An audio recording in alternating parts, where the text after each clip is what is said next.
Citizens of the world, we are anonymous. On September 24, 2015 there was a meeting at the United Nations. During this meeting a new report by the UN Broadband Commission for Digital Development Working Group on Broadband and Gender was discussed. As you will see in the footage from the UN meeting that this report is a tool being used to censor the internet. And we're launching this amazing report on cyber violence against women and girls, a global wake-up call. The report in her hand we have been able to obtain.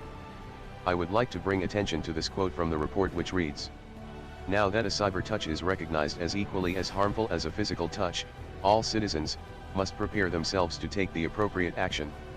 So basically they are trying to compare criticism on the internet to physical assault. Our discussion today, it does have the target around eliminating all forms of violence against women and girls. Cyber violence is one of those forms, and I think our report shows us, we've got some mountains to climb to deal with this target. And how do we deal with, of course, the issues that emerge with new technologies like the cyber violence and the bulleting and the bullying. Unfortunately, a large number of female internet users live in countries where the harassment and abuse they experience online is very unlikely to be punished.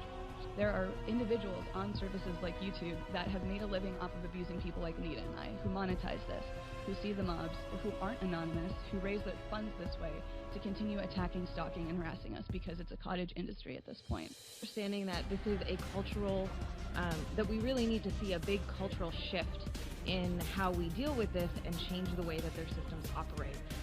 So it's not enough that they simply put band-aids on the problem areas, that they need to completely reimagine what their systems look like in order to build sites that actively deter online harassment, egregious online harassment in all levels. I think it's important to recognize that harassment is, as someone had mentioned, it's not just what is legal and illegal, right? Harassment is threats of violence, but it's also the day-to-day grind of you're a liar, you suck, you know, making all of these hate videos to attack us on a regular basis, and the mobs that come from those hate videos, etc. Right here Anita Sarkeesian just said that harassment includes the day-to-day grind of you suck and you're a liar. If you've been following news about Anita online, you know she is not only a liar, but a con artist. She has made a fortune scamming people using Alex Mandiashan teleseminar secrets. She has also made multiple sexist and racist tweets. Despite all of this, she receives amazing media coverage. I have a full documentary I made a couple months ago which exposes Anita Sarkeesian and Zoe Quinn. I'll link that in the description.